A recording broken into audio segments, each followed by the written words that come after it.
అంటే ఇంతకుముందు ఒక జంటకు పెళ్లి చేసిన ముచ్చట వచ్చింది కాబట్టి కులాంతర వివాహాలు మతాంతర వివాహాలు చేసుకుంటూ ఈ మధ్యకాలంలో చాలామంది తల్లిదండ్రులకు మీరు శత్రువుగా మారుతారు అనే విషయం మా దృష్టికి వచ్చింది.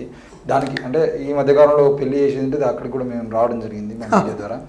అంటే అక్కడ వాతావరణం కానీ చుట్టూ జరుగుతున్నటువంటి విషయాలు తెలుసుకున్నప్పుడు కూడా అది జరుగుతుంది. వాళ్ళ ప్రేమకు మీరు అండగా నిలబడచ్చు, కానీ వాళ్ళ తల్లిదండ్రుల యొక్క అంటే వాళ్ళకు మీరు శత్రువుగా మారుతారు అనేది మాత్రం క్లియర్గా అర్థమైంది. దాని సంగతి ఒక్కటే బ్రదరు, ఒక పంచాయతీలో కూర్చున్న సర్పంచ్ అయినా ఆ గ్రామ పెద్దలైనా ఇద్దరికి న్యాయం చేయలేరు.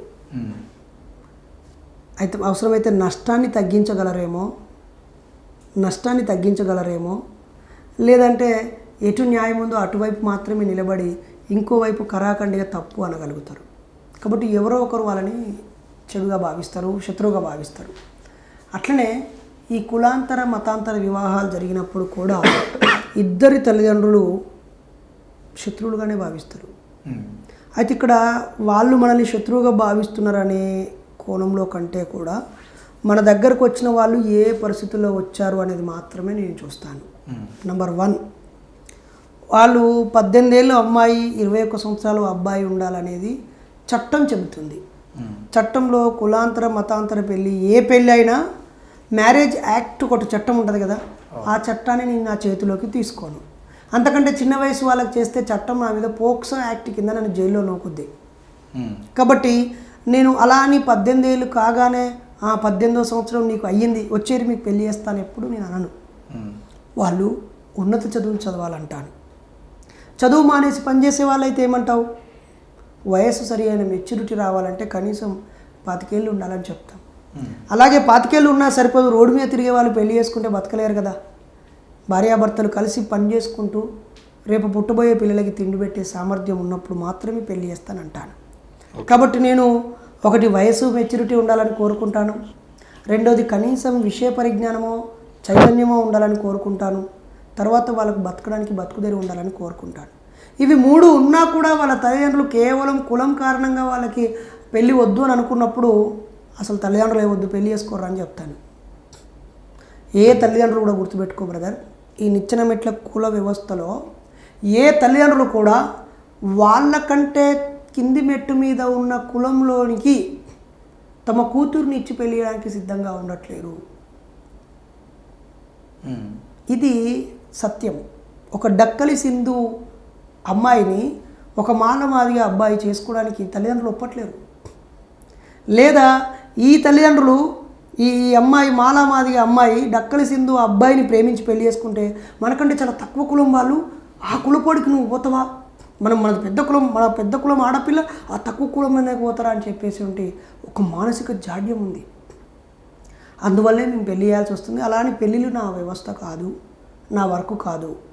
నేను కంటి చూపులో లోపం మీద దృష్టి అంటే ఆ అంశమే తప్ప అలా నేను పెళ్ళిళ్ళు చేస్తాను రండి అంటే సబ్ రిజిస్ట్రేషన్ ఆఫీస్లో దరఖాస్తు చేసుకున్న వాళ్ళందరూ లేదా ఆయా పాస్టర్ల దగ్గర ఆర్య సమాజం దగ్గర పెళ్లి చేసుకునే వాళ్ళందరూ మంచిగా నరేజన దగ్గరికి పోతే పెళ్లి చేస్తారు అని చెప్పి కుప్పలుగా నా దగ్గరికి వస్తారు. కాబట్టి నా దగ్గరికి ఒక 1000 జంటలు వచ్చి ఉంటే నేను 233 పెళ్ళిళ్ళు మాత్రమే చేశాను. పెళ్ళిళ్ళు నా పని కాదు, ఆ తల్లిదండ్రులు బాధపెట్టిన సమస్య కాదు. ఎవరైనా వస్తే మొదట నేను వాళ్ళు చదువుకున్నారా, ఒకవేళ చదువు లేకపోయినా పని చేస్తున్నారా, మెచ్యూరిటీ వయసు వచ్చిందా, బతకగలరా అనేది మాత్రమే నేను చూస్తాను. నిజానికి ప్రభుత్వమే ఒక మెకానిజం తయారు చేయాలి. అది ఎస్పీ స్థాయి వ్యక్తి పోలీసు రక్షణ కోసం, ఒక జడ్జి జిల్లా స్థాయి జడ్జి ఒక న్యాయ రక్షణ కోసం, ఒక కలెక్టర్ ఎందుకంటే ఒక అడ్మినిస్ట్రేటివ్ సిస్టానికి జ్యుడిషియరీ పవర్ జిల్లా స్థాయి, ఆ స్థాయి వాళ్ళే ఒక డయాస్ని ఏర్పాటు చేసి దరఖాస్తు చేసుకున్నాక రహస్యంగానే పరిశీలించి వాళ్ళకి పెళ్లి చేయాలి. ఇప్పుడు ఒక స్టూపిడ్ మెథడ్ ఫాలో అవుతున్నారు. ఇద్దరు జంట పెళ్లి చేసుకుంటూ అనగానే వాళ్ళ ఫోటోలు తీసి నోటీస్ బోర్డులో అంటించి 15 రోజులు ఉంచుతున్నారు. ఈలోపు ఆ ఊరు రిజిస్ట్రేషన్ ఆఫీస్కి వస్తారు. అది చూసి మీ అమ్మాయి పెళ్లి చేసుకుంటుందట పలానా అబ్బాయి నేను చెప్పడంతో దాడులు జరుగుతూ ఉన్నాయి. అది సరైన పద్ధతి కాదు. నిజంగానే అమ్మాయి అబ్బాయి ఇంతకుముందు పెళ్లి చేసుకున్నారా, నేర స్వభావం ఉన్నారా అనేది పరిశీలించాలి. అలాగే తల్లిదండ్రులను కూడా కోరుతున్నాను, ప్రేమించాను ఇష్టపడ్డాను అనగానే హౌస్ అరెస్ట్ చేసి పొల్లు కొట్టడం చేయొద్దు. అబ్బాయిని కూడా అవమానించడం కాదు, వాళ్ళు చచ్చిపోయినాక మళ్ళీ ఏడుస్తూ ఉంటారు. నా కళ్ళారా ఒక 3 జంటలు నాకు రాత్రి ఫోన్ చేస్తే నేను ఫోన్ ఎత్తకపోవడం వల్ల తెల్లారి శవమైన జంటను చూశాను. నాకు ఫోన్ చేస్తే నేను ఇక్కడ లేను అని చెప్పిన కారణంగా తెల్లారి శవమై పేపర్లో వచ్చిన జంటలను చూశాను. రైలు పట్టాల మీద ముక్కలైన శవాలను చూశాను. కాబట్టి చివరి స్థాయిలోనే నా దగ్గరకు వస్తూ ఉంటాయి. వచ్చేవాళ్ళు నా సంఘ సభ్యులై ఉండరు, నాస్తికులు అయి ఉండరు, వాళ్ళు ఏదో ఒక భక్తులే అయి ఉంటారు, ఏదో ఒక మతాన్ని నమ్మే వాళ్ళే అయి ఉంటారు.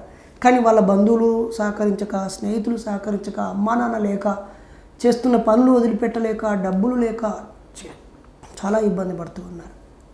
కాబట్టి నేను ప్రేమించుకునే వాళ్ళని కోరుతున్నాను, దయచేసి ఫస్ట్ మీ వయసు పెరగాలి, మీ చదువులు పెరగాలి, బతుకు జరుగుతూ ఉండాలి, మీ కాళ్ళ మీద మీరు నిలబడాలి, బతకాలి, మీ అమ్మ నాన్నకు వివరించాలి, అవసరమైతే కొంతకాలం ఎదురు చూడాలి, ఎటో ఒకవైపు అయినా కన్విన్స్ చేసుకొని డిసిషన్ తీసుకొని పెళ్లి చేసుకోవాలి.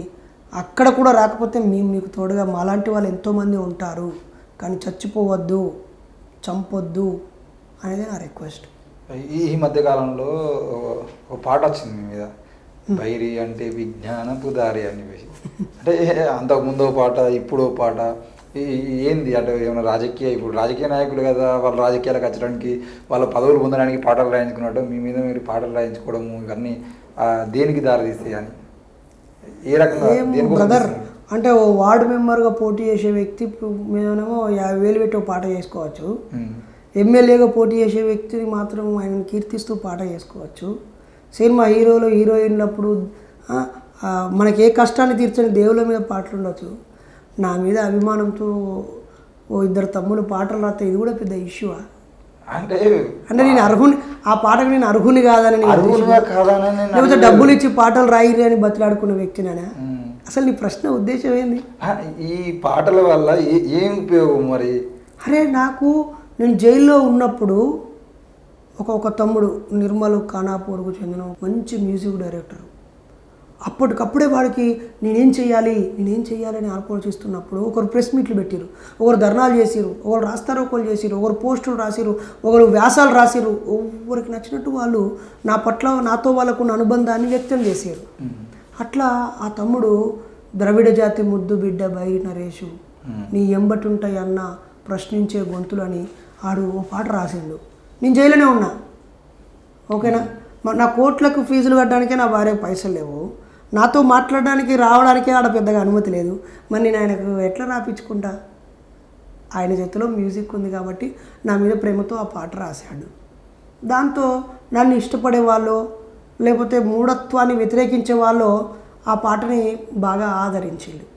ఆ తర్వాత మొన్న ఒక సందర్భంలో ఒక దాడి జరిగినప్పుడు ఒక తమ్ముడు గొప్ప సినీ రైటర్, ఆయన ఒక పాట టక రాసి నాకు వినిపిస్తే నాకే కళ్ళకు నీళ్ళు వచ్చినాయి. ఒరే, నీ కళల ద్వారా ఒక మనిషిని బాగా ప్రచారం చేయొచ్చని అనిపించింది. దాన్ని ఒక 3-4 నెలల పాటు ఆ పాట గురించి నేను పట్టించుకోలేదు. అనుకోకుండా ఒక సందర్భంలో అచ్యుతరాజు, మా మిస్సెస్ ఆ పాటకి ఒక మ్యూజిక్ పెట్టి అది పాట చేశారు. తర్వాత ఒక తమ్ముడు శేఖర్ అనే ఆయన అన్ని ఫోటోలు ఎడిట్ చేసి పెట్టాడు, వచ్చింది. అంతేకాని అవి పాటలు నేను డబ్బులు ఇచ్చి రాపించుకున్నవి కాదు, లేదా అలా ప్రచారం చేసుకోవడం ద్వారా పాపులారిటీ పొందాలని నేను అనుకోవట్లేదు. ఈ మధ్యకాలంలో అంటే మరి అట్లంటే ప్రొఫెసర్ కాసిం సారు, ఏబిఎన్లో పనిచేసిన, ఆంధ్రజ్యోతిలో పనిచేసిన శ్రీనివాస్ సార్ లాంటి వాళ్ళు కూడా వ్యాసాలు రాశారు, చాలామంది రాశారు. వాళ్ళు నన్ను అభిమానించి పొగిడినట్ట, డబ్బులు ఇస్తే రాసేటోళ్ళ వాళ్ళు.